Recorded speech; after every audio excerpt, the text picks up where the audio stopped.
Have you ever experienced a failed worship service, feeling as such a failure yourself and failing to understand the reason for it all? It was one of those bad worship services one morning. I was so frustrated and disappointed that I wanted to give up on leading worship. What was the reason for singing and worshipping anyway? There must be a deeper meaning, an understanding for why we worship. I'm Vaughan Louw, and you're so welcome at my channel, Be Changed Worship. Please stay tuned and I'll be right back after this.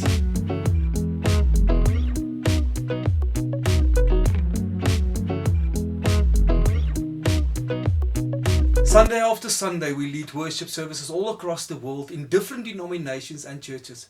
And every service has a different belief and feeling in singing and worshipping God. Some churches sing hymns, others choruses, and yet others contemporary worship songs. Is there a wrong or a right to the songs we sing and we worship God with? I believe that if we understand the reason for worship, we will discover the wrong and right answers for why we worship and how we should worship. Let's look at what the word says in 1 Samuel 10 verse 5 to 7 on worship. Saul meets the first 4-piece worship band coming down the hill worshipping God. And as Saul comes closer to them, the word says that he will start to prophesy with them and be transformed into another man. And now this is exciting. This is probably the reason for why we worship God, the reason why the church should sing. Let's analyze the scripture a little bit further. The prophets coming down the mountain playing instruments is surely the worship band. The worship band for Sunday morning.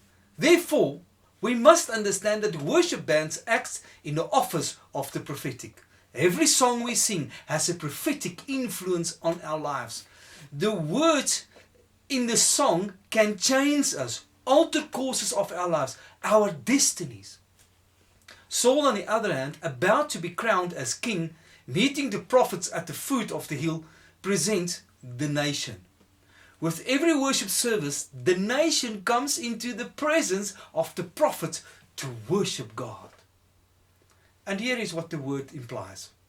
As Saul started to prophesy with the prophets and transformed into another man, so the congregation comes to prophesy with the prophets over their lives and their situations so that they can be transformed into another man.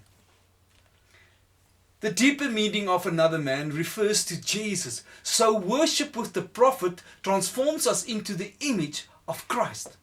It reminds me of 1 Corinthians 13:12 that talks about changing into the image of Jesus.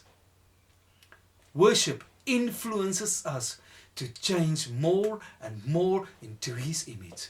So we can make better decisions, altering the courses of our lives, our destinies.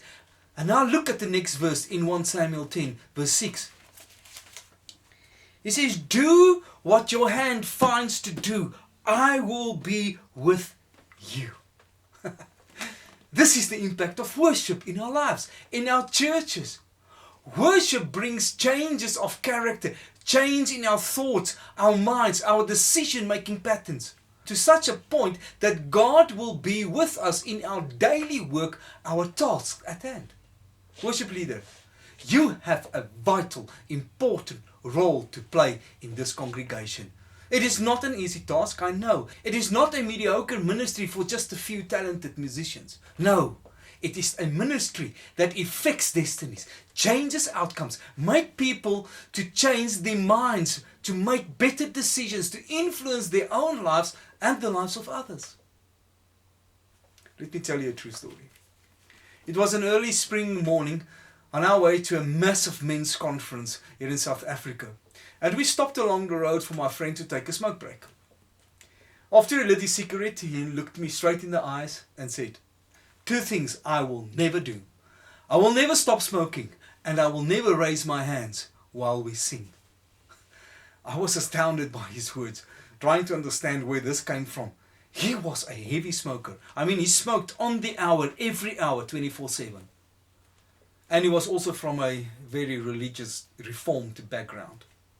I said to him, I don't know why you're telling me this, as this matter is between you and God. That Saturday afternoon, as we worship God, I caught him with his hands in the air and tears streaming down his cheeks, singing at the top of his voice from the depths of his soul. Something happened in that worship service that made him to change his mind and made him to take new decisions of his life. It was no surprise to me that at the end of that evening, when he told me, he decided to quit smoking. This is the power of worship. This is the purpose of worship. Why the church sings, why we lead worship. This is what we as worship leaders has been called for. I trust that I've given you a deeper understanding on why the church must worship and why we cannot give up on leading our congregations into worship. That you will understand how vital important your role is in the church as a worship leader. Lift up your head, straighten your shoulders, as God has placed a huge responsibility on your shoulders. My email address is in the comments box below. Won't you let me know if this message has encouraged you? And also if there's a burning question I can help to answer. Please remember to subscribe to my channel and also click the notification bell. Worship changes lives. Worship gives us a higher standard of living. Why don't you just continue your worship so we can change? Stay blessed. Keep on changing through worship till I see you next time.